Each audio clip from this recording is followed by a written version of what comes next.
First విషయం. కోపం వస్తుంది అంటే అర్థం ఏంటి అని అంటే, మీరు మీ యజమానికి నమ్మకమైన దాసుడు అని అర్థం. నా ఎదురుగా మా అమ్మను, మా అక్కను, నా బిడ్డను, నా భార్యను తిడితే, వారిని అబ్యూస్ చేస్తే, నా రక్తం ఉడకకపోతే నాలో ఏదో సమస్య ఉందని అర్థం. అలాగే నా ఎదురుగా నా యజమానిని దూషిస్తూ ఉంటే నాలో చలనం రాలేదు అని అంటే, చూద్దాంలే చేద్దాంలే అని నేను అంటున్నాను అని అంటే నాలో ఏదో సమస్య ఉందని నేను అనుకుంటాను. మిగిలిన అందరిపైన ఇదే టోపీ పెట్టను, నా గురించి నేను చెప్పుకుంటున్నాను. అయితే కోపం వచ్చినప్పుడు మనకు 2 ఆప్షన్స్ ఉన్నాయి. ఒకటి, ఆ కోపానికి మనం రిమోట్ కంట్రోల్ చేతికి ఇచ్చేసి ఆ కోపం ఇచ్చేటటువంటి భావోద్రేకాలలో మనము దానితో పాటు కొట్టుకుని పోయి అవతలి వారు ప్రవర్తించినట్లుగానే మనం ప్రవర్తించడం. ఈ బలహీనత నాకు ఉంది. నేను ఎక్కువగా ఈ బలహీనతతో స్ట్రగుల్ అవుతాను, చాలా కష్టపడతాను, ప్రార్థిస్తాను, ప్రభు దగ్గర నుంచి కృప కోరుకుంటాను, నాకు సహాయం దయచేయని అడుగుతూ ఉంటాను. ఇది మొదటి.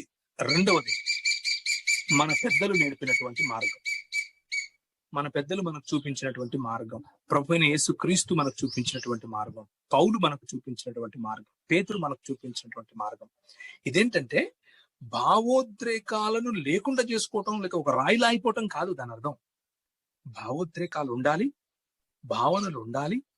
ఆ ఉద్వేగాలను, భావనలను సరైన ఛానల్లో పెట్టాలి.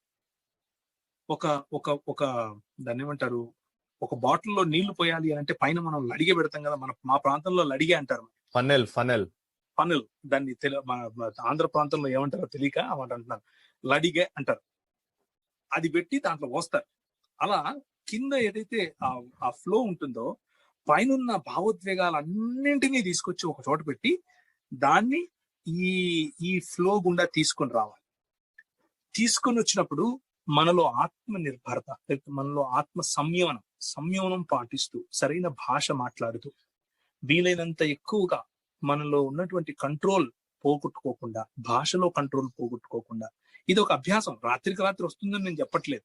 కానీ పరిశుద్ధాత్మని యొక్క ప్రోత్సాహం, పరిశుద్ధాత్మని యొక్క నడిపింపు, పరిశుద్ధాత్మని యొక్క గైడెన్స్, పరిశుద్ధాత్మను మనకి ఇచ్చేటటువంటి బలంతో మనం ఇది చేయగలుగుతాం. మనం మన సొంత ఈ ఆలోచనలు, సొంత ప్రతిక్రియలు, అంటే రియాక్షన్స్ అంటాం కదా, ప్రతిక్రియలను ఆపుకుంటూ రెస్పాండింగ్ గా, అంటే ప్రతిస్పందించేందుకు ఉపయోగపడుతుంది. ప్రతిక్రియ వేరు, ప్రతిస్పందన వేరు. ప్రతిక్రియ అంటే వెంటనే అయిపోవడం, ప్రతిస్పందన అని అంటే ఆలోచించి అవసరమైనంత మాట్లాడి, అవసరం లేని సర్కాజం, అవసరం లేని చమత్కారాలు, చలోక్తులు ఇలాంటివి లేకుండా క్రిస్ప్ గా మాట్లాడి దాన్ని అక్కడికి ఎండ్ చేయగలిగినటువంటి సామర్థ్యం మెల్లిమెల్లిగా ప్రభు ఇస్తాడు. దాన్ని మనం అడగాలి. కానీ అడిగినటువంటి సహోదరుడు ఎవరో కానీ నేను మిమ్మల్ని అభినందిస్తున్నాను. ఎందుకు అనంటే మీ యజమాని పట్ల మీకున్నటువంటి గౌరవం, మీ యజమాని పట్ల మీకున్నటువంటి ఆ కసి కారణంగానే మీకు ఆ కోపం వస్తుంది, కానీ ఇంకేదో కాదు. ఒకవేళ మతంలో ఉన్న కారణంగా కూడా వస్తుంది. ఒకవేళ మతంలో ఉన్న కారణంగా ఇలాంటిది వస్తుంది అంటే మతం మిమ్మల్ని రక్షించలేదు. మీరు మతంలో ఉన్నంత వరకు మిమ్మల్ని మీరు డిఫెండ్ చేసుకోలేరు, మీ ప్రభువును కూడా డిఫెండ్ చేసుకోలేరు.